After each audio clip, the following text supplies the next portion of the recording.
Competition is intensifying on a global scale, pace of change accelerating, things we thought we could count on are no longer there. There's a lot of pressure. If you're driven by fear, you tend to lose trust in other people, you become more risk averse. And at one level, I think it's understandable, but at another level, it's a very limiting emotion. There are all kinds of consequences of fear. Your choices, your actions are going to help determine how this narrative plays out. I'm hopeful that we can overcome our fear and cultivate this passion of the explorer. People with this passion have real excitement. It could be anything from gardening to nuclear physics, but no matter how successful they are, they're driven to have more and more impact. Curiosity, imagination, creativity, connection. I believe those capabilities are what we really need to be cultivating, not just another set of skills. What are the risks if we don't come together? Well, the big risk is we become more and more. Welcome to The Edge of Possible, the podcast dedicated to helping you achieve extraordinary things. I'm your host, Cameron Atlas, and together, let's unlock your edge. As we witness just how fast the world's changing, it's very easy to be fearful of what's going to happen next. But while the future is very uncertain, it also holds incredible opportunities. So to help us shift our perspective, I'm joined by the one and only John Hagel. John has spent more than 40 years in Silicon Valley as a management consultant, entrepreneur, and author. He has advised leaders at the highest levels, serving as a principal at McKinsey & Company and founding the global Deloitte Center for the Edge. Today, we are diving deep into the invisible force that dictates the way so many of us live, work, and lead right now. And we unpack the profound insights from John's latest book, A Journey Beyond Fear. If you've been feeling the weight of the unknown, or if you're looking for a framework to turn unprecedented pressure into your greatest advantage, this episode is for you. Let's get right into it. Please enjoy my conversation with John Hagel. John, what have you discovered about fear that those listening to the show really need to know? It's been a long journey, but it's increasingly, I believe, has become a barrier to change. I wrote a book called The Journey Beyond Fear, and I started writing it almost 8 years ago. And the trigger was I was traveling around the world as part of my work as a management consultant, and everywhere I went, the dominant emotion that I was encountering was fear. At the highest levels of organizations, at the lowest levels, out in the communities. And while I think it's understandable, and specifically I should say I'm talking about fear of the future. When you look into the future, do you see it mainly as a threat or as an opportunity? And I think increasingly around the world, we're seeing the future as very threatening, very scary. I don't want to go there. And at one level, I think it's understandable, but at another level, it's a very limiting emotion. If you're driven by fear, you tend to shrink your time horizon. You just focus on today. You lose trust in other people. You become more risk averse.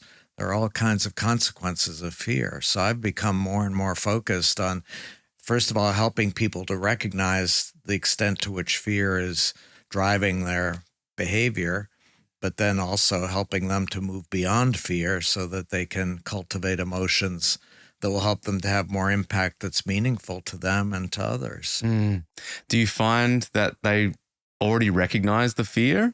Do they know that they're living by fear and that is the base emotion or not? Well, I think many people do recognize the fear, but many people also, we live in cultures where fear is a sign of weakness. It's, if you're if you're afraid, you're a weakling. So we tend to hide from the fear. And I believe actually we tend to draw out other emotions. I think a lot of the anger that we're seeing around the world, if you probe underneath, is actually driven by fear. But anger is a good, strong emotion. You can express anger, just don't express fear. God. So I guess with fear, like how do you move past it then when the future is so uncertain? Well, it's complicated. It's the reason I had to write a whole book about it. It can't be summarized in a few sentences. But I think that part of the challenge is recognizing that the future is uncertain, But at the same time that it has threats, it also has enormous opportunities that could really, help us to have much greater impact. And so helping people to shift their focus to look at the opportunities and be motivated to act on those opportunities, I think is a key part of that, making that journey, is what excites you, what motivates you, and pursue that and come together with others too. A big factor in my mind is the notion of connection, that if we're driven by fear, we tend to become much more isolated. If we're excited and passionate about something, well, we tend to connect with others, and that reinforces our excitement and passion because there are others who are equally motivated. Yeah. So you've got passion there. I heard connection as well. What else is needed then in order to move through? Because in your book, The Journey Beyond Fear, I saw there from a subtitle standpoint, what is it? The three pillars. 3 pillars of positivity, was it? And yeah. Yes. Share a little about what are those 3 things? I use words that I've found I always have to define because we all have different meanings. So the first pillar is what I call narratives. But when I say the word narratives, most people think I'm talking about stories. Yeah, stories. So we know about stories. No, for me, there's a distinction. Stories are self-contained. They have a beginning, a middle, and an end. The end, the story is over. And the story is about me, the storyteller, or it's about some other people, real or imagined, but it's not about you. In contrast, for me, a narrative is open-ended. There's some kind of big threat or opportunity out in the future, not clear whether it's going to be achieved or not. There is no end yet. And the resolution of the narrative hinges on you. It's a call to action, to say your choices, your actions are going to help determine how this narrative plays out. And I believe increasingly around the world, we're being driven by threat-based narratives in all different contexts. What would be an example of a threat-based narrative? Well, I tend to be a bit contrarian or controversial, but I believe, for example, in the U.S. political environment, I believe both sides of the political spectrum are driven by threat-based narratives. The enemy's coming to get us. We're all going to die. We need to mobilize now and resist, or we're going to die. Who's talking about the amazing opportunities if we all came together? What could we accomplish? That's a threat-based narrative, and it feeds the fear. Again, it gets complicated. I think there are many different levels of narratives. So I believe we all as individuals have a personal narrative. My question when I talk to people about it is 2 questions. What's your view of the future? Is it primarily threat or opportunity? And what's your call to action to others to address that threat or opportunity? And I believe we as organizations, as businesses, can have a corporate narrative, but it's focused on the customer. What's the opportunity for the customer? What's the call to action to them? And then geographic narratives. I've been in Silicon Valley for over 40 years, and I believe the key to the success of Silicon Valley was a powerful opportunity-based narrative that drew people from all over the world to come to Silicon Valley as entrepreneurs and innovators. And then movement-based narratives. So many different levels of narratives. I won't go into all the detail. That's the first pillar. Yeah. Second pillar is a challenge. I use the word passion. And again, in my experience, I've done workshops. I ask people, everybody in the room, to define passion for me.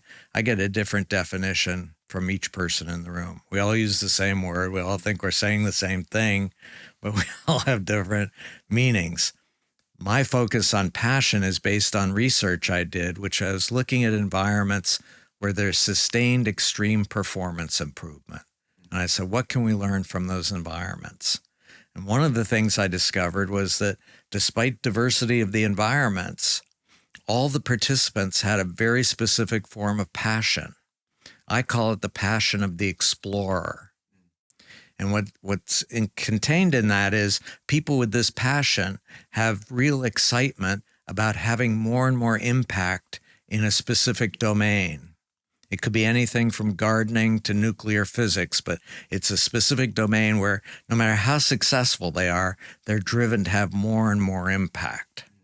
It's never enough. And they're excited when confronted with unexpected challenges. It's an opportunity to learn and have even more impact. And when confronted with those challenges, their first instinct is, who else can I connect with who can help me get to a better answer faster? So they're very connected and have deep trust-based networks because they're expressing vulnerability. I don't know. I need help. Can you help me? Well, I hear in there, within that passion, the passion of the explorer, that almost like voyaging and going on that journey, and it's a journey, right? And there is, you can have clarity about, okay, there's where we want to go, but then there's going to be twists and turns and all these different things that occur. And with that passion, that almost like that fire in the belly in that way. One of the words that I was thinking as you were sharing is curiosity. Oh, yes. Is that there's this insatiable curiosity that a challenge comes up. I wonder how we're going to solve that. I wonder who I can connect with that could help me get there faster. Yeah. And there's such a power that comes with that. I'd say an openness that comes with that. Totally. Whereas a fear-based approach is a closed off, because it's a needing to know.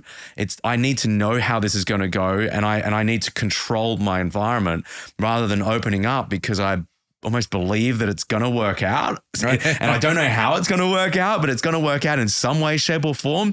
And I'm excited to find out. That's how, at least how I would perceive what you shared there with the passion of the explorer. That really resonates. Absolutely. There's multiple components to that, right? Of being able to continue to fuel in that direction. So I love that. What about the third one? Well, it's all connected. The third one is the pillar I describe as platforms. And again, when I say the word platforms, everybody says, oh, yeah, I know we live in a world driven by platforms. Platforms are everywhere. I'm talking about a very specific form of platform that I don't believe really exists yet. And that's a platform where the primary design goal is to help people come together, participants to come together to learn faster together.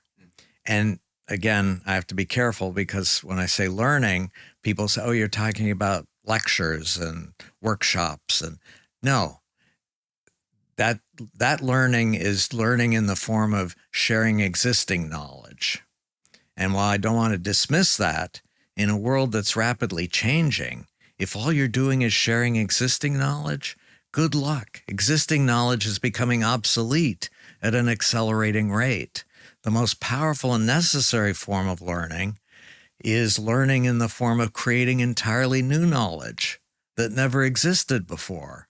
And you don't do that by listening to some teacher or professor. You do that through action in your environment, in your work environment.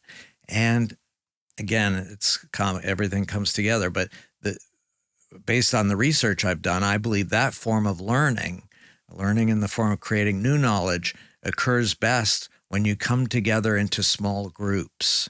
I call them impact groups, but it's typically anywhere between 3 to 15 people who share a real passion and excitement about learning in a specific domain.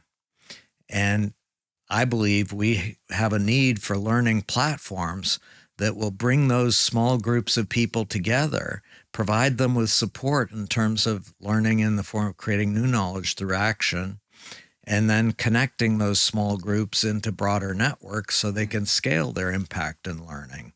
Very different form of platform than what we have today. Well, that's really interesting because the way I think about the rate of change from an artificial intelligence standpoint and the rate of learning that is occurring within there. One of the ways I think, okay, let's say a self-driving car, especially as they continue to penetrate the market. Let's say on a certain day, the sun is coming down at a certain angle and it causes an accident because of some reason, right? Something runs across the road, it doesn't quite catch it. There's an accident that occurs, maybe people are injured or people tragically pass away as a result of that. What happens is that a review happens. Okay, why did it happen? How did it happen? How do we ensure it doesn't happen again? Because something was created, right, in that moment, using your language there. And then not only does that know it then uploads it to the entire fleet, right? And then every single vehicle in that organization not only knows it, right, but also executes on it. Right. Like every single time going forward. And that would be like, you know, using this example here that you shared, would be like, yeah, every single time there's a conversation, that every single person in the entire world knows it, not only knows it, but executes on it. And I don't know about you, but like there's times where it takes me a few times to like think about something and then actually execute on it and execute well on it, because, you know, there's improvements that occur. So I absolutely see the need for collaborative learning environments that enable for learning to accelerate, because if not, we are going to be left behind very, very quickly by rapid advancements from a technological standpoint. Absolutely. No, it's a rapidly changing world. And in that kind of world, the ones that are going to be most successful and have the most impact are those who are committed and excited about learning faster and faster together. What have you found then have been the limiting factors of fear? Let's go within organizations first. When an organization is basing their decisions, basing the way that they approach business on fear, versus someone or a company that you've noticed, and maybe it's a company you've worked with, the difference between the two. One of the things I hear from senior leaders when I talk about the future and the need to change is they say, well, come on, the future is so uncertain. We just need to continue doing what we've always done before and do it faster and cheaper. Just squeeze harder and we'll make it through this somehow. I'll give an interesting example. It's one of the few examples I have of a company where there was excitement about opportunity, and it was a clinical laboratory company. They did laboratory tests for physicians and doctors, and the call center department of that company was finding that customers were becoming less and less satisfied and leaving the company at an accelerating rate. And the call center operators were leaving their jobs at an accelerating rate because they were very frustrated. And so the head of the call center department brought all the people together, and he said, first of all, I promise you, no one is going to lose your job. You will all stay employed. But your first assignment is to go to the IT department and figure out how to automate as many of the routine calls that have consumed all your time, where you just have a script and you're just reading the script because you've had the call 1,000 times. Automate those calls. Free up your time so that you can focus on the calls that you've never encountered before and come together in small groups. He called them nodes, and problem solve, figure out how you can address that question that has never been encountered before. And long story short, in a short period of time, the customer satisfaction went way up. The call center operators became really passionate, excited, because they were doing things that had never been done before. They weren't just reading a script that anybody could read. They were solving questions that had never been encountered before. And so I think it's an interesting example of that changing that dynamic and that culture in a way that really creates much more impact and value. And I will say, in the context of AI and automation, that in my experience, when I talk to senior executives about AI, they have two questions. How quickly can I automate? And how many jobs can I eliminate? It's all about efficiency. Just squeeze harder. Get rid of all those people that you don't need anymore. Versus recognizing we're in a rapidly changing world and we need people who can be curious, creative, imaginative, and address problems and opportunities that have never been encountered before. Free up the time of the people so they can focus on that.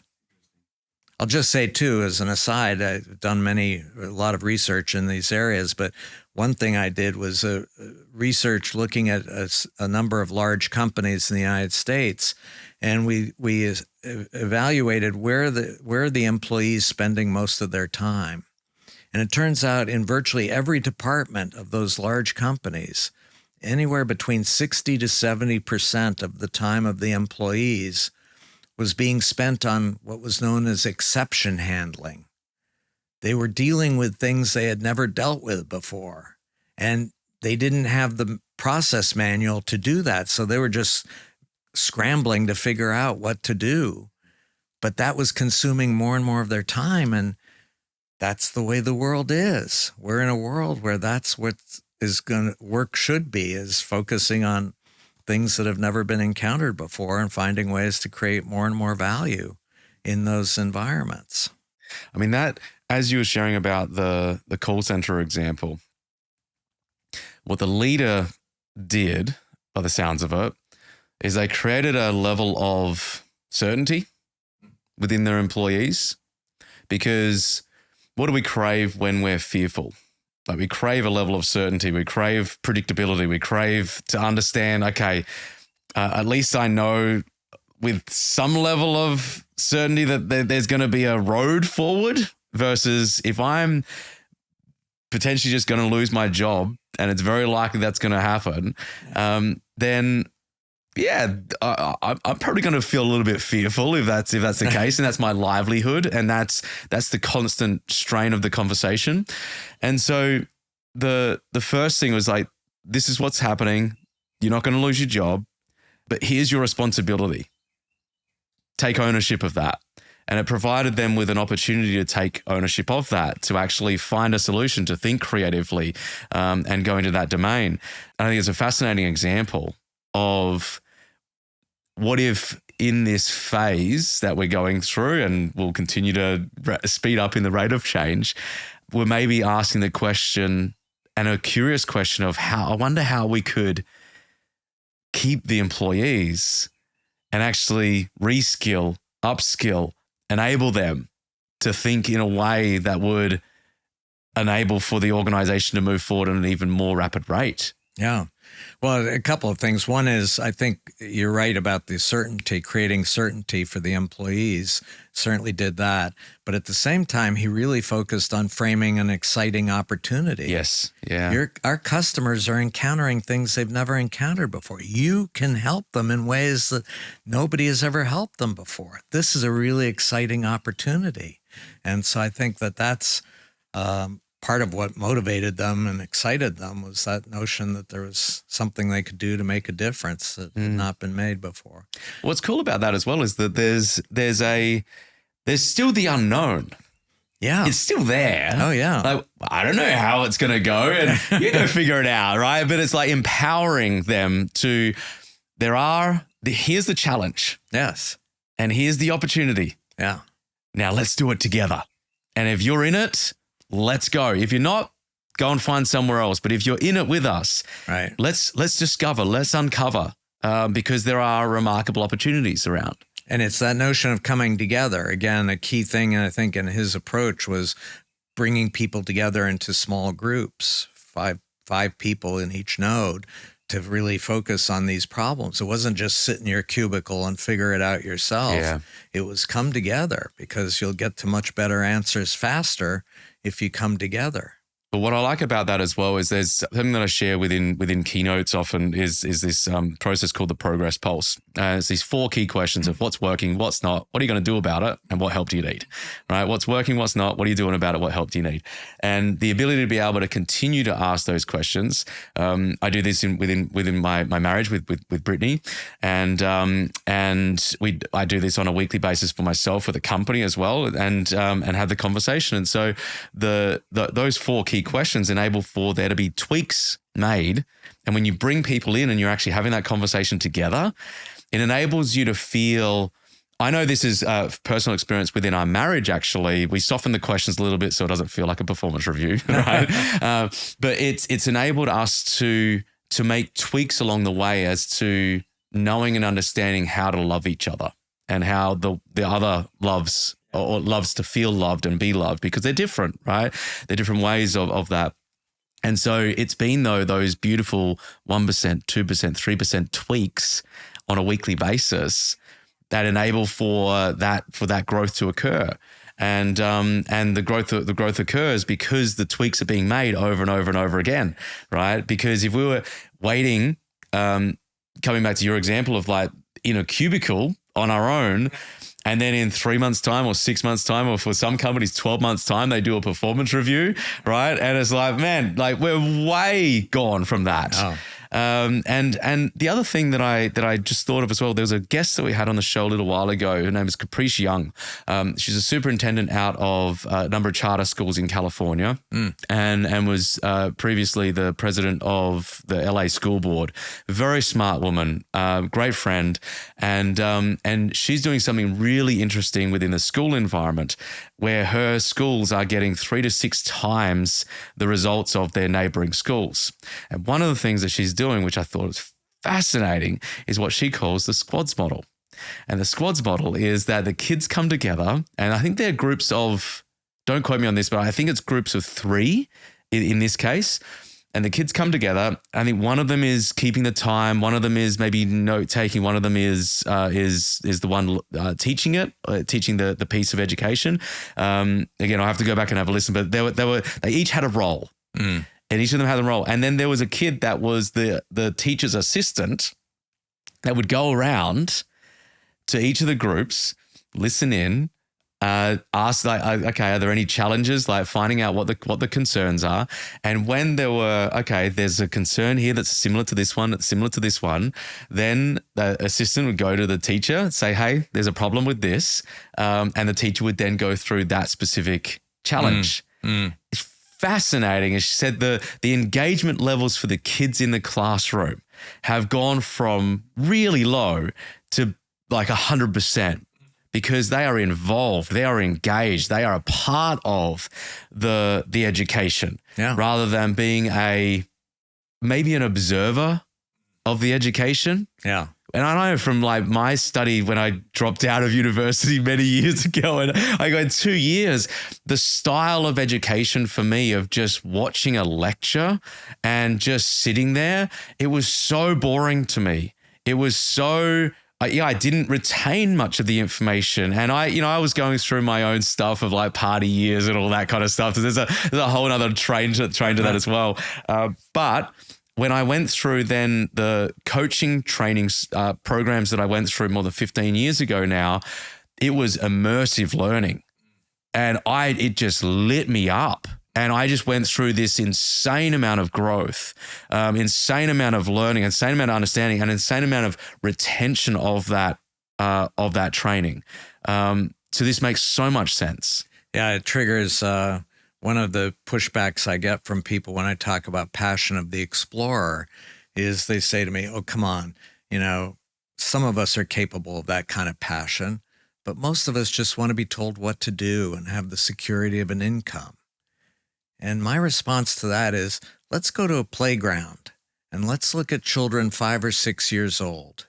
Show me one that's not really excited about exploring new things and coming together with others to explore them.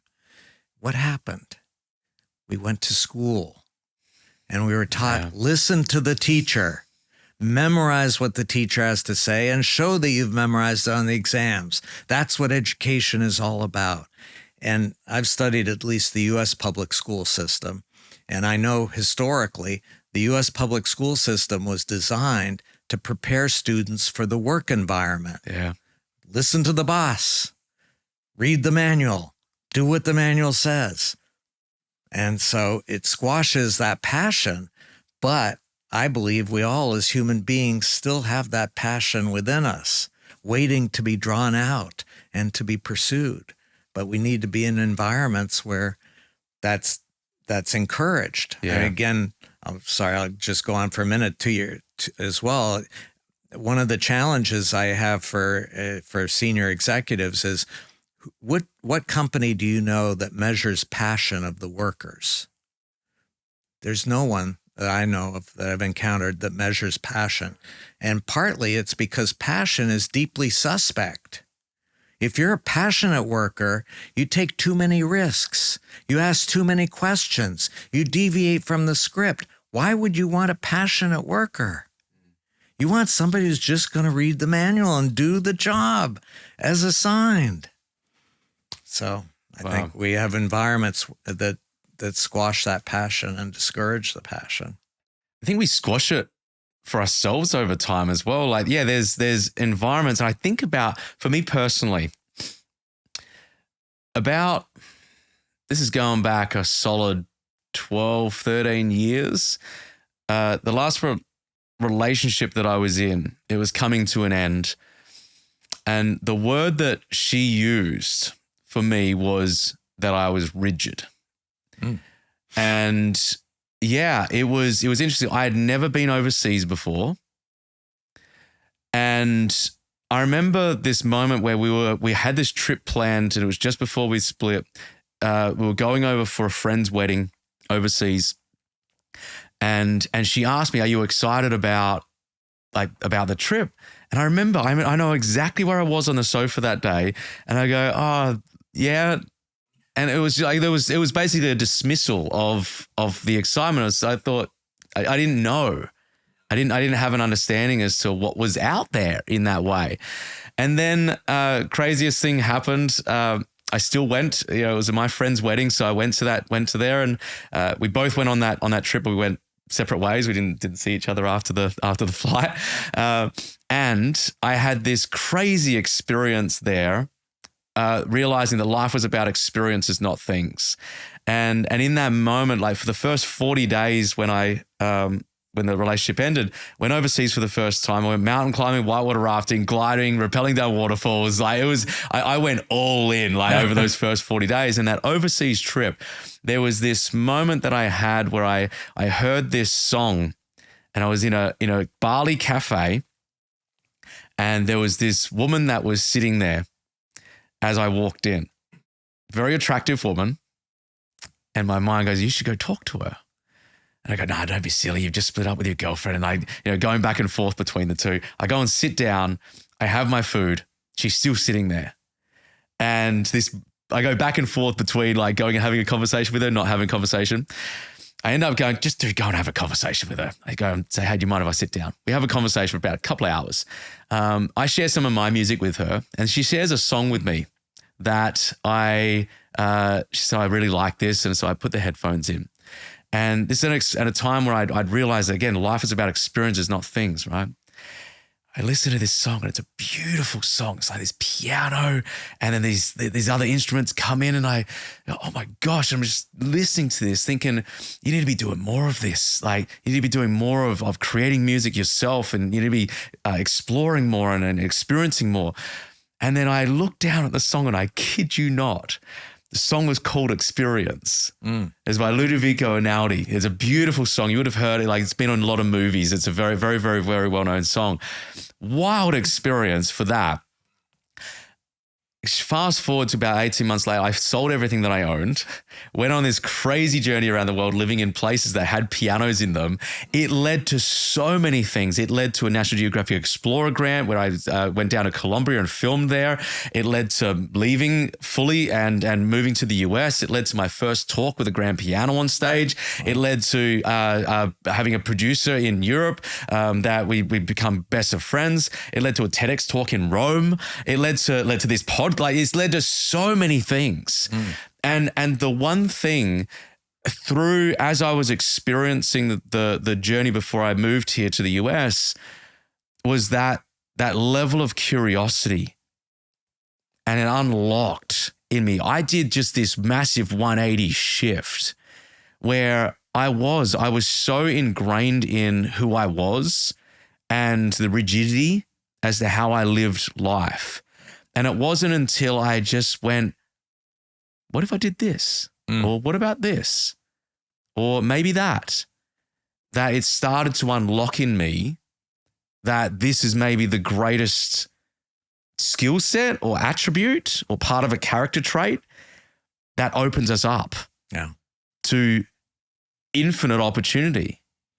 No, absolutely. It triggers too. I spent a lot of time on semantics and definitions, but a lot of people today talk about in a rapidly changing world, we need to reskill and upskill. And, I tend to be a bit contrarian on that in the sense that for me, skills are valuable in a specific context. Yeah. How to operate this machine on this factory, that's a skill. How to do this kind of processing in this, process, that's a skill. Valuable in a specific context. To me, the what's most necessary and valuable in a rapidly changing world are what I call capabilities rather than skills. Capabilities, in my mind, are things like curiosity, imagination, creativity, connection. It's the notion of valuable in every context and valuable specifically in helping you to learn faster and come together with others to learn faster. I believe those capabilities are what we really need to be cultivating, not just another set of skills. It's I couldn't agree more, because the skills, they're time-based. Right. They're time-based, whereas what we're talking about here, as I understand, and I've thought a lot about this as well, and within the talks that I deliver, is that we need time-based skills, right? Because otherwise you're not going to be able to utilize the technology to be able to get the outcome. Right. That is one part. It's important, yes. But they're limited in a way, because especially with the rate of change that is occurring, give it 6 months and those skills obsolete. Right? Obsolete. Yeah. And we've seen this with coding, right? It's fast becoming an obsolete skill set. And it's I think happening faster than we maybe thought was going to happen. I remember hearing, I think it was about a year or two, maybe 2 years ago, someone saying that within 5 years, coding will be an obsolete piece. And I go, it's maybe ahead of schedule. We're about a couple years into that. There's a lot of companies that a huge amount of their workforce has either been eliminated because of that, specifically in the coding space. I know Salesforce, there's a bunch of their coding is done with the use of AI now. So, sure. And then we have this on this other end, is timeless. Like what are those pieces that are timeless? That is the foundational pieces for us to be able to grow ongoing. And I'm a massive believer, I've said this for more than a decade now, that this should be a compulsory subject in schools. Yes. It should. Now, whether we call it emotional intelligence or life skills or whatever we call it, these are the skill sets that will serve us indefinitely. Yeah. Indefinitely. Wow. But I think it fundamentally changes our whole educational system in terms of how to do that. Because if you're just listening to the teacher, good luck with curiosity, imagination, creativity. You're just sitting there memorizing. Yeah. How do we go about nurturing these then? How do we go about building and developing these capabilities? Well, again, I think it's challenging because we're in environments that discourage those capabilities, work environments, school environments. My belief is until and unless we find the passion within ourselves and draw it out, if we're pursuing our passion, we will cultivate those capabilities instinctively. Curiosity, that's a key capability in order to achieve more impact in a specific domain. And so now you're really driven to cultivate those capabilities. Let's start with the individual then. Maybe we go into on a company level and what they can do to create an environment, because I believe, just quickly on the company side, is that the companies that are going to thrive are the ones that create environments like this. Yes. Because there's the environment of exploration, there's the environment of curiosity, there's an environment when it comes to innovation. If you're not okay with your your employees making mistakes, it is in direct contradiction with being able to innovate. Right. Innovation comes with it inherently. There are mistakes that will be made, and there's learning and growing that evolves through that enables you to come up with the answer eventually. So on the individual side, how do we, developing those pieces? Because I know with curiosity, one of the ways that I think about that is, at least one part of it is a blend of both curious language and curious tonality, as an example. Curious language on its own can still be self-defeating, right? It's like, oh man, what are we going to do? versus like, what are we going to do? It's exactly the same language, but it's a completely different tonality. Yeah. And so the tonality matters. Yes. And so those two pieces are something that somebody could do right away is to start using more curious tonality. Like I have no idea what the answer is, but I'm excited to find out. Right. Like, let's see what happens. Yeah. So what are some other things that people could do to nurture some of these capabilities? And maybe let's start with what are those top capabilities?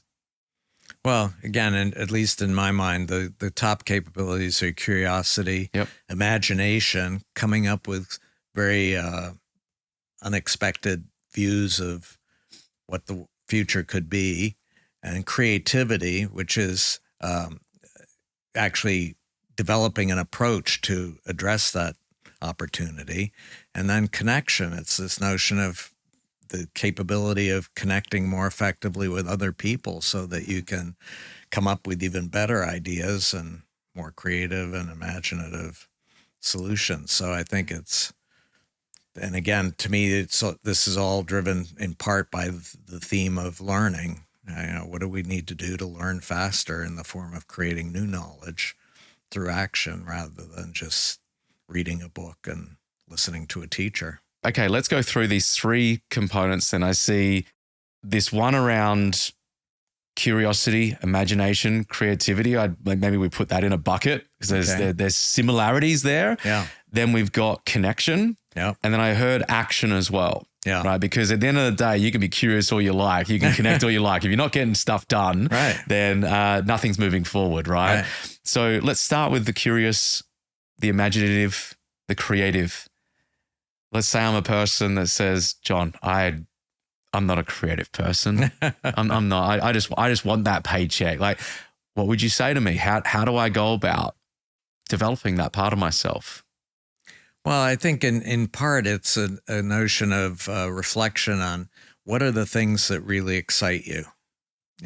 Even if we're doing our job in the work environment and just reading pursuing the manual, somewhere in our lives, typically, I think most of us have some excitement somewhere.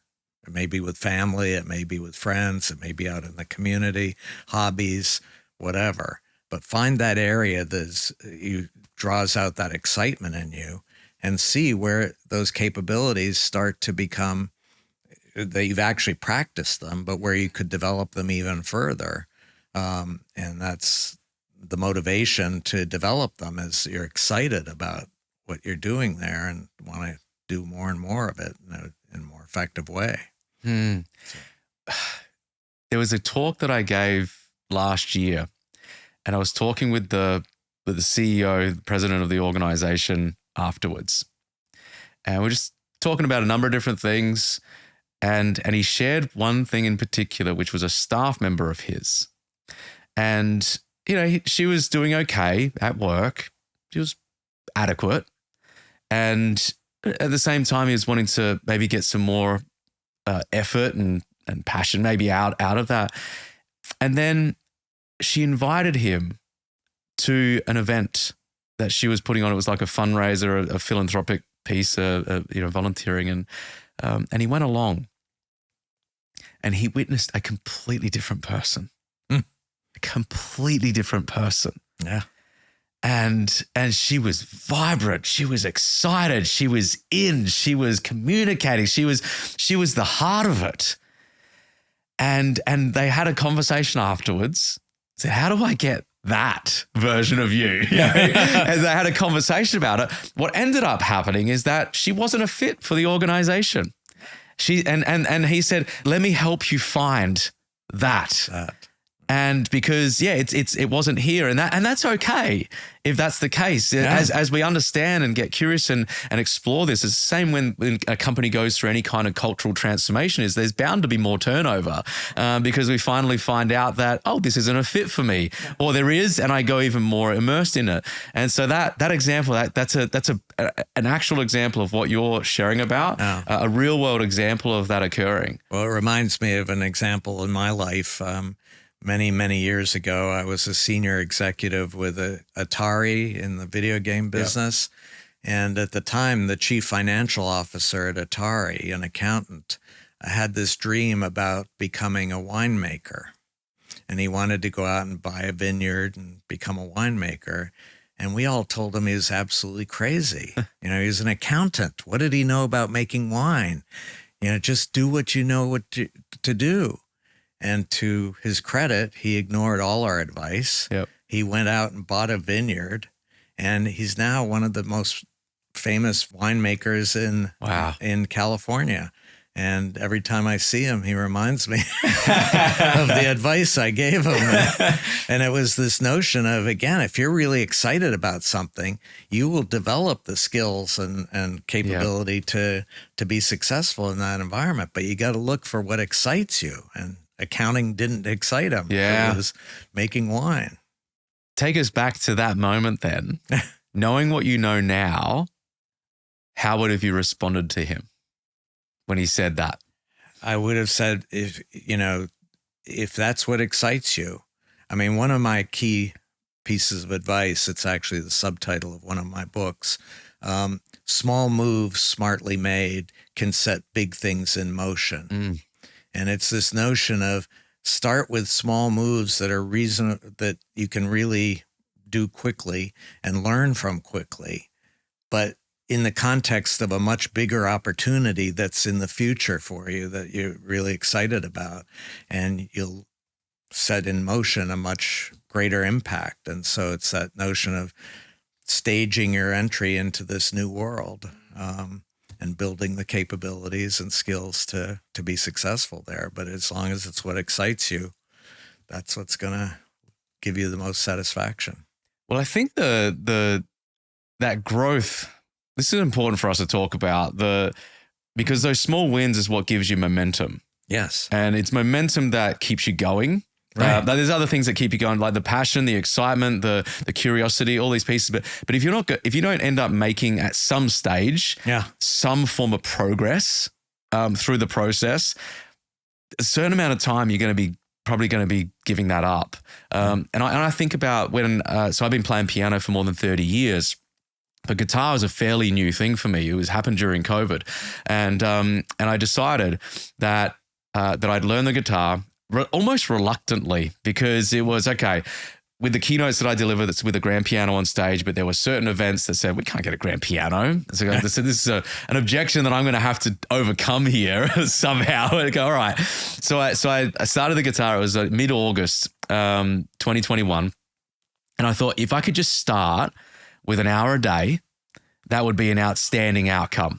With everything else I had going on, that would be great, because I'd never been able to do it. I'd gone to the guitar, played a couple of chords, and then gone back because my finger hurt to the piano, right?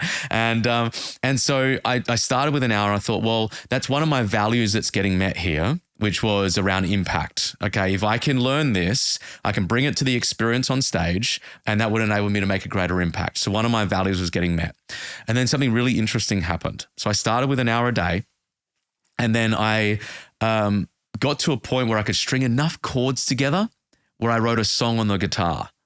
And I sat back afterwards and I thought, I don't think I would have written this on the piano. It just had a different vibe to it, a different style to it, a different way to it. And I had this big insight. It was like, there's this whole realm of creativity that has just been sitting there waiting to be uncovered. I just haven't had the skill set to be able to tap into it. And all of a sudden, my level of curiosity, my level of creativity, that value was getting met, which is one of my top values as well, the value of wonder about creativity. So then two of my values are getting met. So now I'm going, oh, this is game on, right? So then I started playing more. And then I was living in Nashville at the time when I got sick.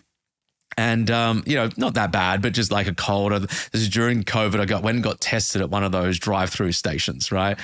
I drive in and all cars lined up. I go, this is going to take ages. And in true Nashville style, I drove past the first car and the dude is sitting back on his acoustic guitar playing away, right? I go, I could have brought mine. Oh. And I didn't even think about it in the moment, because I've always been tied to a specific geographical location, which was my previous limit. And in this moment, I gone, oh, I can take the thing that I love the most to the places that I love the most. Freedom is now being taken care of as well. And now that's one of my values as well. Like that was now 3 of my top 5 values are getting met from this skill set. It became the most important skill set that I was learning at the time. And I went from struggling to do an hour a day to over the first 500 days, putting in 2,000 hours on the guitar. It was 4 hours a day average for 500 days. Wow. And if you think about it, starting an hour a day, towards the end, it was like 7, 8, 9 hours a day. And it was through that progress that occurred to begin with that then opened me up to understanding why this was more valuable, why this was important for me to execute on. But it happened over time. But that momentum to begin with, if I hadn't had that momentum to begin with, I would have given it up. Yeah. And now what's crazy is that I'd say 70 to 80% of my keynotes are guitar only without the grand piano on stage, which is wild. Yeah. That's amazing. So that just like goes to show that those small wins early on that you're talking about massively resonates. And again, like that, I've seen that happen in the outside world with clients and when I'm talking, but that's a personal example of that occurring. No, it's great. Yeah. It's one of the things that I emphasize in this notion of the passion of the explorer is people who have this passion are excited about taking action and having some impact. Yeah. And so they're constantly focused on what action can I take? What impact can I achieve? And then reflecting on that impact. Did I achieve as much as I thought I could? What could I do more?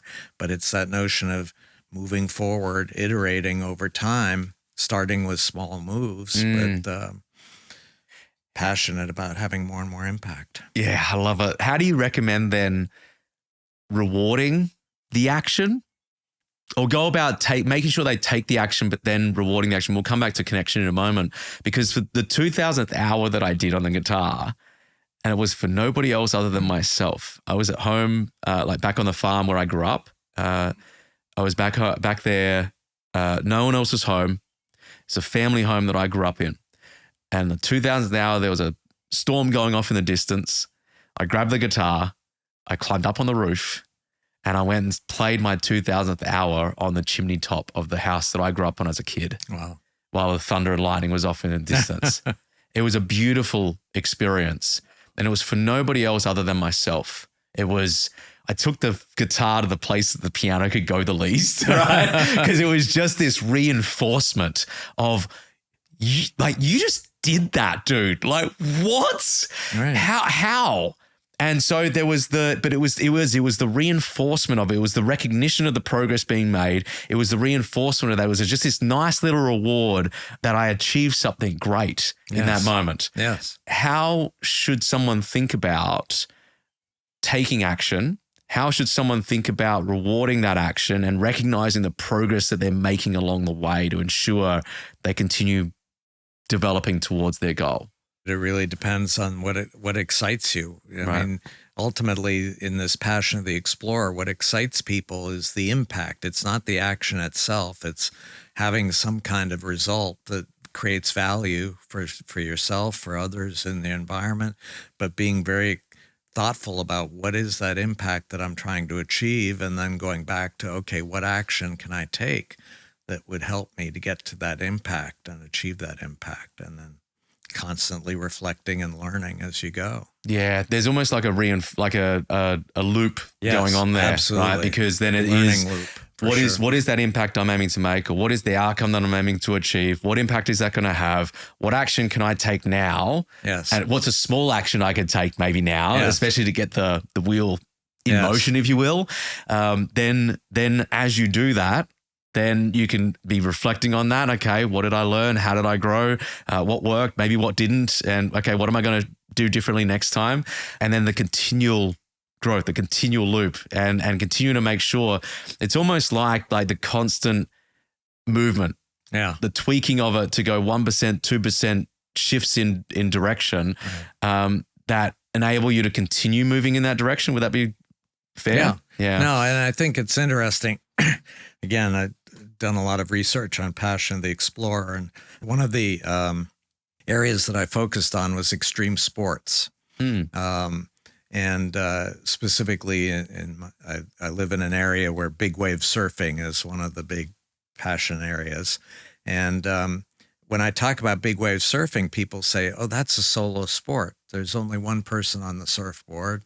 That's it. I say, no, watch those people. When they go surfing and they surf the big wave and they come back to shore, they come together into small groups of people who share their passion. And they're constantly, the interesting thing about these small groups with passionate people is on the one side, they're supporting each other. So if you fell off your board, not to worry, you can do better next time. But they're also challenging each other to say, what could we do to have even more impact? And so it's driving everybody to want to take more action and more challenging situations so they can have more impact. And I think it really is very reinforcing to have that kind of support from a group of people who share that passion. Well, that brings us into this piece of connection, right? Of how should someone be thinking about it who maybe is in a place right now where they don't have that? They don't feel like they've got the support. The people around them, whether it's their family or their friends or their colleagues from an employment standpoint, feels that they're not being supported. They're not being challenged. Yeah. They're not being cared for in a way where they feel these people get me. Yeah. And also like I feel challenged to become an even better version of myself. What would you say to that person and how can they go about fostering and nurturing these small groups that you're talking about? Well, I think the key is, first of all, figuring out what really excites you as a person, but then reaching out and connecting, finding others who share that excitement and finding ways to connect so that you can, again, support and challenge each other in terms of addressing things. And that connection, that building that connection at that level can help you also connect more broadly to people who don't necessarily share your passion, but might be helpful to you in one context or another. But it's, again, it's small moves smartly made that really can set the motion. Yeah. Well, what I like about that is that, and especially in today's day and age, you've got the ability to be able to, even if you're in a super remote location, like I grew up in a part of Australia where we had 11 people in my graduating class, right? We're a 9-hour drive away from the city. You've mostly got just the people that are there, right? Now, if you don't click with them, if you don't connect with them, if that's not your vibe, your people, the beautiful thing now is you can connect with anybody around the world. Yes. Yeah. No, and that's certainly one of the situations with big wave surfing is the big wave surfers are very connected across the world with other surfers in remote parts of the world who are riding big waves as well. Yeah, it's what I love about. So I play a lot of pickleball. It's a big piece here in Austin and big sport. And like knowing that wherever I go, if there's a pickleball court, I can go and pick up a paddle and go and play and meet some folks. Somebody will be there. There's someone there, and so that's the power of connection. I wonder, what are the risks of not having that? Because we're living in a society now, I've heard this many times, and there seems to be a lot of truth to it, that we're living in a society that is more connected yet more disconnected than ever before. And in that feeling of being isolated, I would see maybe this is part of the solution of being able to come together. What are the risks if we don't come together? Well, the big risk is we become more and more isolated and more obsolete over time. We're not learning as fast as we can and need to. And in a rapidly changing world, if we're not learning, we're becoming less and less relevant. And so I think that's the challenge. What about... And I will say too, please. that I'm sorry that there's a vicious cycle there. The more isolated you become, the more fearful you become. That becomes even more isolating. And so you just go into this doom loop of becoming isolated and not learning. Yeah. I'd say the more isolated we become as well, the more ingrained we become in what we believe to be true. Holding on to what we have. These and the cognitive biases, especially if we're isolated, we're not getting input from other people who have a diverse range of opinions or thoughts or ways that they see the world. And algorithms are set up when it comes to, say, social media as an example, to give you what you need, or not give you what you need, give you what you want, give you what will have you coming back over and over again, which makes sense. That's a business model, right? If you don't do that, it will be like, cooking up some really bad food at a restaurant, right? You're giving them what they want to experience. With that though, if there isn't places where we can be having conversations with folks that maybe don't agree with what we believe, that can challenge us to think a little bit differently, then the biases are simply reinforced over and over again. And that would mean that they would become even more ingrained, which would create even further disconnection from one another. Doom loop. Yeah. Yeah. Absolutely. Yeah.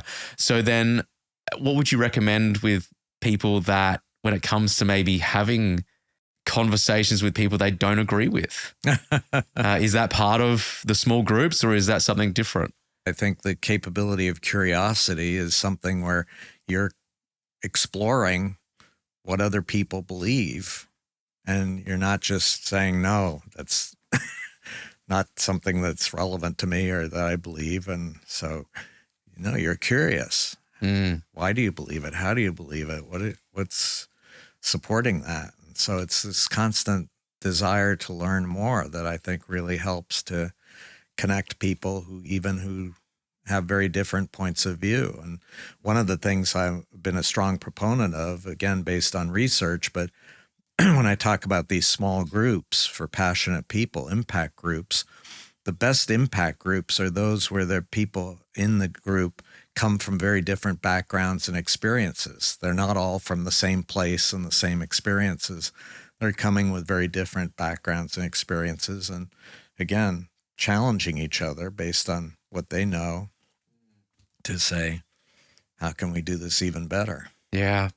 There's someone that we had on the show recently who mentioned that the way that he'll go about processing some of the information, now he speaks a number of different languages and will write down in what he's writing out in different languages to get different perspectives, which I think is just fascinating. I wish I had the ability to do that, because he sees the world in a different way. Yeah, sure. Which I think is fascinating. Amazing that he has the opportunity and ability to do that, right?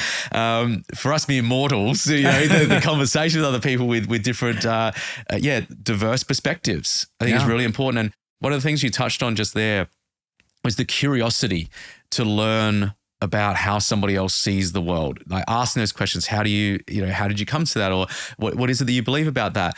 I think what is happening, and this would make a lot of sense when it comes to fear and biases, where I have the conviction that I am right, which means that if I am right, then you're wrong. Right.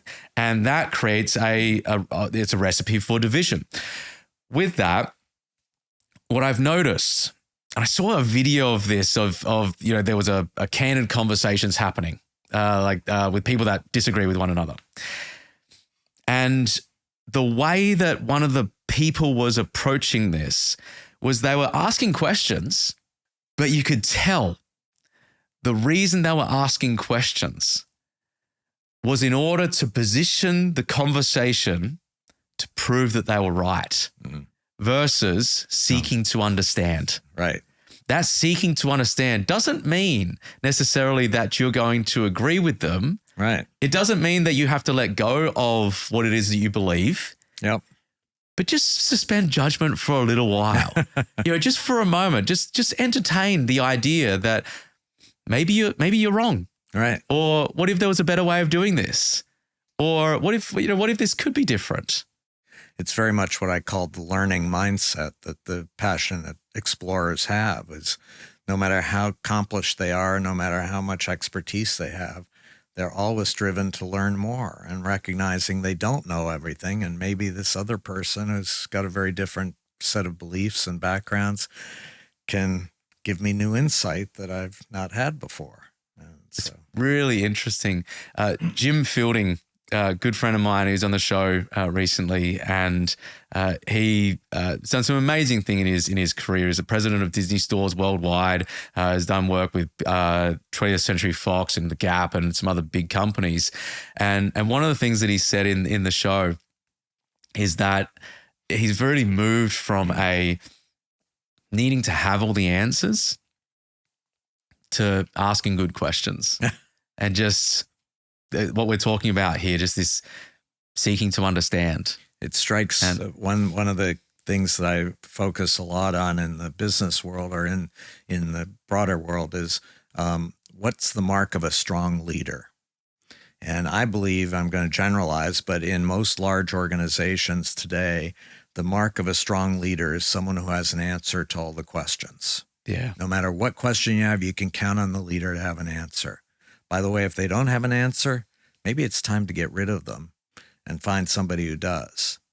And I believe it's the reason why you look at all the surveys, trust is eroding in all our large organizations. One of the reasons I believe is because we have leaders who say they have the answer to all the questions. Two possibilities.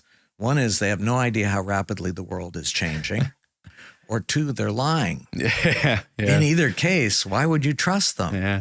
I believe the mark of a strong leader in this world that's evolving now is a leader who has the most powerful and inspiring questions and who will freely acknowledge they don't have an answer and ask for help.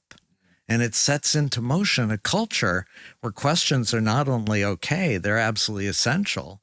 And asking for help is not only okay, it's absolutely essential. So it sets in motion a very different culture in large organizations than we have today. I love that. I remember a mentor of mine years ago saying the ultimate form of courage is vulnerability. You know, and this is what we're talking about. Like there's a vulnerability that comes with not knowing the answers. There's a vulnerability that comes with saying, "Yeah, I don't know." Yeah. Let's find it. But there's also a quiet confidence. Yes. That comes with, I don't know the answer. Let's find out together. Right. Like let's go on a journey, which would naturally then lend to the explorer mentality, right? Yes. Of, like let's go on the journey together. Let's find this out together. Yeah. It's remarkable. Just a quick story in the business context. And unfortunately, I can't remember the name of the company. It was a pizza company, made pizzas, and they did customer survey and found out that more and more people didn't like their pizzas. And the leader of the pizza company went public with the survey and said, we're finding that our customers are less and less satisfied with our pizzas. What can we do to make the pizzas even more appealing? Trust levels went way up, and they got incredible suggestions and ideas from the customer base. But what company would have released information about customers becoming less and less satisfied? But he was asking a really important question and asking for help. Yeah. This beautifully comes into that connection piece again. There is these beautiful opportunities to do that on a small basis, as you've shared, and by this example on a much grander basis as well when it's appropriate to. Right. Is there anything else in that connection piece that those listening should know about when it comes to nurturing those groups, building that form of connection? Wow. No, I just think in my view, it starts with this notion of passion and excitement and finding people who share the excitement. And, and to your point too, it's expressing vulnerability and building trust as a result of that vulnerability. If you go into a group and say, I know it all, what can I tell you to be helpful? Good luck. You're not going to have that deep trust that will help people to learn faster together. Yeah. And I think as well, the ability to be able to have people feel like the pizza example, they felt part of there's going to be a person in the world that goes, my suggestion landed on that pizza, right? And, so you're eating the pizza. Guess what? Like that is on the topping right now. That was me, right? Yeah. Because, and there's some like the ownership of that. There's a feeling of being part of something, and we want to feel part of something. Yeah. We want to feel valued. We want to feel, I think of this word, I've thought about it the last year of like, I just want to feel useful. Like I want to feel that the wisdom and the things that I've learned over time, the challenges that I've gone through, all of this, at the end of the day, I just want to feel that what I'm able to share is useful for folks. Right. That notion of usefulness is I think a fundamental human need. Is we all want to be useful and have more impact. I think there, studies have been done when people die, and one of their biggest regrets is they didn't have as much impact and help to other people as they could have. And it's a fundamental human desire. What are you hopeful for? I'm hopeful that we can overcome our fear and cultivate this passion of the explorer. I will say that one of the things, again, based on research, I've looked at the long-term trends that are reshaping our global economy and society. And on the one side, those trends are creating mounting performance pressure on all of us. Competition is intensifying on a global scale, pace of change accelerating, things we thought we could count on are no longer there. There's a lot of pressure. Yeah. And I think that's one of the reasons fear is so understandable as an emotion. That's a natural human reaction to mounting pressure. But the interesting thing, and I love paradox, one of the things in my life is the power of paradox. Those same long-term trends that are creating mounting performance pressure are also creating exponentially expanding opportunity. We can create far more value with far less resource, far more quickly than would have been imaginable a few decades ago. But if we're driven by fear, we can't even see those opportunities, much less be motivated to pursue them. And so what I'm hopeful for is that over time, we will see more and more of those exponentially expanding opportunities and draw out that passion of the explorer that will help us to have much more impact that's meaningful. One of the questions that I'll ask someone when fear is there is the fear warranted? Yes. And I thought about this on a walk when I was walking in Nashville when I was living there previous to moving here to Austin. And is the fear warranted? Because, and I think about it, like if you're down a dark alleyway and some shadowy creature comes towards you, like get out of there, right? Like that's not a time to reframe your fear to be hopeful that this is all going to work out. Well, like get out, right? The fear is there to keep us safe at the end of the day. Yeah, it's a system that's built in the brain that stops us from dying. Right? Yes. At the end of the day, it keeps our civilization going, and in most cases, the fear is not warranted. It's based on a story that we're telling ourselves, based on something that's happened in the past, or what we believe is going to happen in the future. Yeah. And this example, what you just shared there, that's an example of what you believe is going to happen in the future, which means it hasn't happened yet. Right. It hasn't occurred. It's based on no factual information, which would then say that the fear isn't warranted. Right. Right. The fear is understandable, what you just shared. It's understandable that it's there. And if we're fearful of the future because we believe that it's bleak, we believe that it's not going to be good, we believe that I'm going to lose my job, we believe insert thing here, then the fear is going to be there. It's a very natural thing to experience.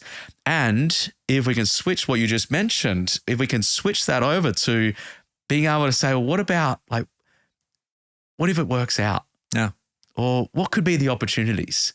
Or what could I see that I haven't seen before?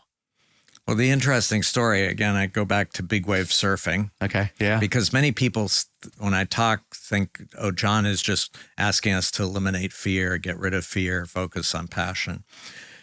Well, I've spent a lot of time with big wave surfers, and I know that when they're paddling out to ride the next big wave, they're afraid. I can only imagine.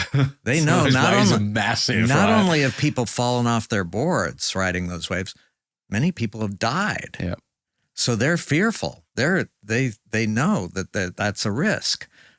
But the emotion that's really driving them is that passion and excitement about doing something that has never been done before and learning from it.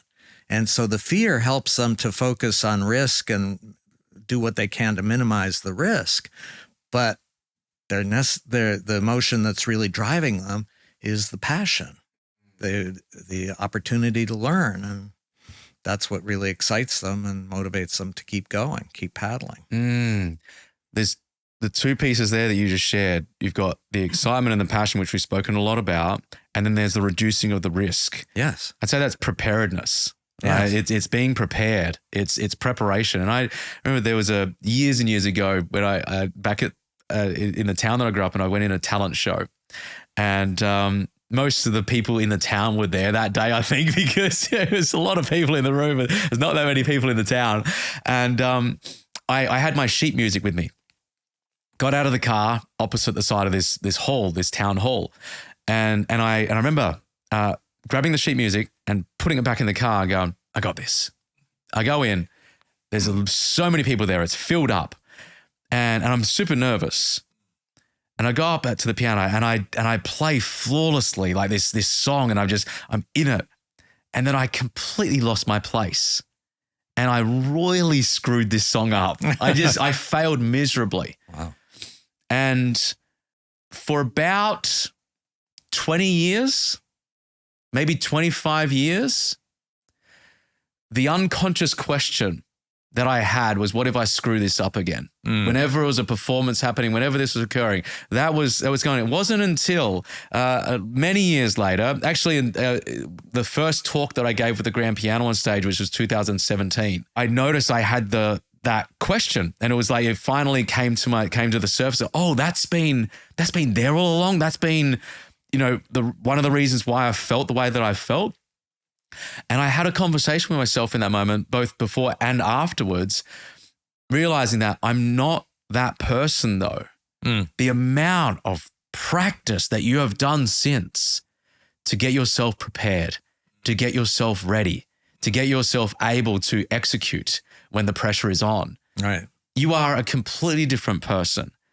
And so it enabled me to understand that, my fear was based on a previous version of myself that has no place here because of the preparedness, because of the preparation that I have done, the thousands and thousands and thousands of hours when a cocky little kid thought that he had it sorted and could put the sheet music back in the car because he thought he was prepared.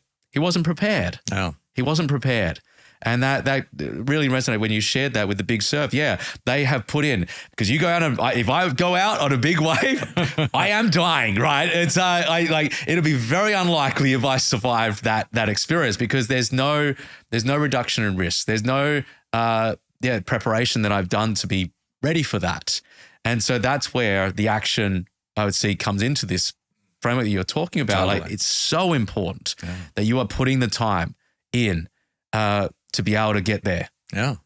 Yeah. Absolutely. So I don't want to dismiss fear. I think fear has a role to play, but it's the key is finding that passion that will motivate us to move beyond the fear and have more impact. Yeah, I love it. Hey, this has been a great conversation. We got a rapid fire segment here on the show called Your Edge. What is your number one value and why? Wow. I'm not sure it's a value. I call it capability, but we've talked about curiosity. And to me, that is what really is necessary and valuable in a rapidly changing world. If you're not curious, if you're not constantly asking questions and recognizing that you don't have all the answers, you're never going to learn in a way that's necessary in this rapidly changing world. And it's not only that it helps you survive, it helps you to thrive. I mean, you will find ways to have more and more impact as a result of that curiosity and come together with others. And so it's all connected for sure. So good. What's a belief that's shaped who you become, whether it's a belief about yourself, about others, about the world? Well, I'd say in my career, I've done many different things, different activities and different roles. But as I look back on my life, what is really the passion that I have is this notion of a belief that there are emerging opportunities in the world that can create much more value for us, and that we need to be motivated to address those opportunities. I will just say my first book, I've written 8 books, and my first book was in 1976, and it was on alternative energy technologies, wind, solar, nuclear fusion, it was an emerging opportunity. And I saw the incredible potential that it had. And I was motivated. All the books that I've written have been motivated by a desire to help people see those opportunities and pursue them. And that's, it sounds like that's been a guiding force for, what's that, 50 years? That's incredible. Yeah, no, it's... It served you well by the sounds of it. Yeah, no, I will, again, I'll just quickly go back into my childhood. I had a very dysfunctional family upbringing, and a lot of fear. But my way of dealing with the fear was retreating into my bedroom and reading science fiction novels. And at the time, science fiction was all about utopian futures, the amazing, wonderful futures ahead of us. And it gave me hope and excitement about the future, even though I was in an environment that was, creating a lot of fear. And so to me, the notion is finding that opportunity and pursuing it and helping others to pursue it, not just yourself. So, did you ever lose sight of it, that curiosity? So reading those science fiction novels, did you ever lose, was there a period of time where you lost sight of it, or has it always been there for you? No, it's always been there. Again, I'll just tell a quick story too. I was in third grade and I made a great discovery, which was how to forge my mother's signature. And I started writing notes to my teacher asking for Johnny to be excused from class that day because he had a doctor's appointment. I became known as the sickliest child in third grade because I was never there. And at the time, we were living in Caracas, Venezuela, and I was near one of the biggest slums in Caracas. And I spent my days wandering through the slums, curious, meeting people, learning what their experiences were. And it just gave me incredible inspiration that they were so excited about the opportunity, even though they were in a very poverty-stricken environment. And so that was my curiosity and drive to see opportunity and learn wherever I was. Wow. For those listening, I think this is I'm so glad that you brought this up in this part here, because even in dysfunction, there is responsibility that you can take. There is ownership that you're able to take. And it's ownership that you did take, even though you might not have even known it at the time. It was probably a coping mechanism at the time because of the dysfunction occurring, and there was a coping mechanism to deal with the dysfunction that was there. And luckily for you, you discovered the science fiction novels and started seeing and experiencing these, because then this is a perfect example to bring this home of you had this insatiable curiosity that then led to, the forging of the signatures, but then, to go out and explore and see. And then you saw more opportunity and and so there was the cognitive bias that you've had to be able to go after the opportunity, to see the opportunity, to experience the opportunity, and to continue pursuing that.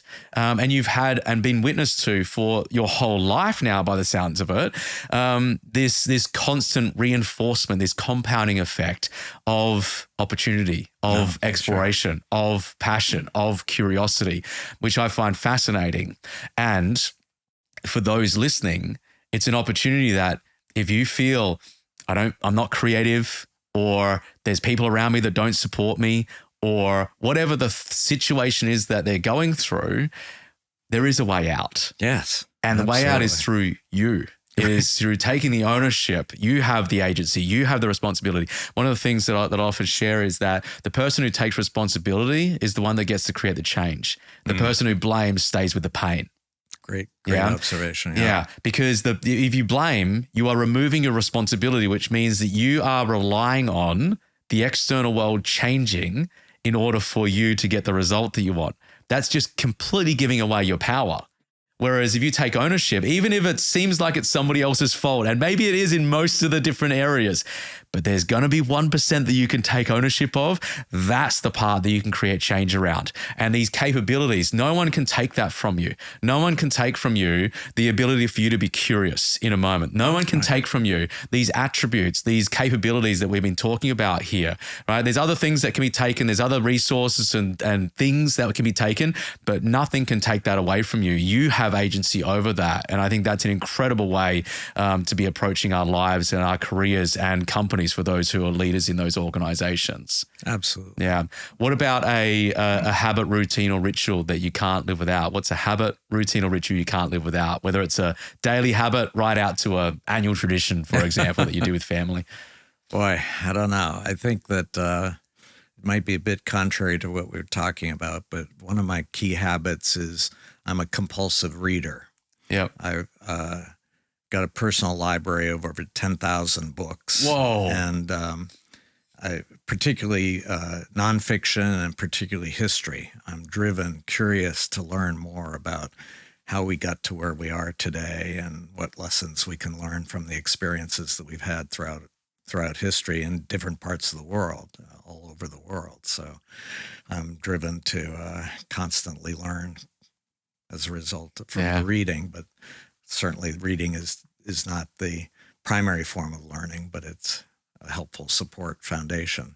Outstanding. I love that. I love that. Hey, this has been an outstanding conversation, really. Thank you for coming on the show. Where can people go to find out more, to connect with you, to maybe find your latest book or any of the other books that you've written? Well, I would welcome anybody who's interested. I have a website, johnhagel.com, and it covers all the books I've written and blog posts and a lot of my perspectives. And I am active on social media, LinkedIn, Twitter, Facebook.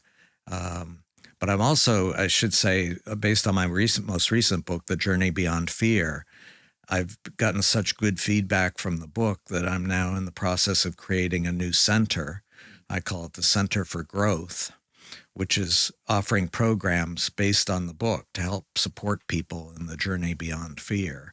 And so there's a separate website, centerforgrowth.net, that covers the programs that we'll be offering, and would welcome anybody who wants to participate to join at the Center for Growth, for sure. Fantastic. Thanks for coming on the show. I really appreciate it. Thank you. Great conversation. For sure. Yeah, it's been a great one. Good. And for those listening to the episode here, we'll have everything that was mentioned in the show notes linked at CameronAtlas.com/podcast. We've got some great new guests coming up, so make sure you hit that follow button, leave a comment, and until next time, go write the next line in your story. Thanks for tuning in, and we'll see you in the next episode here on The Edge of Possible.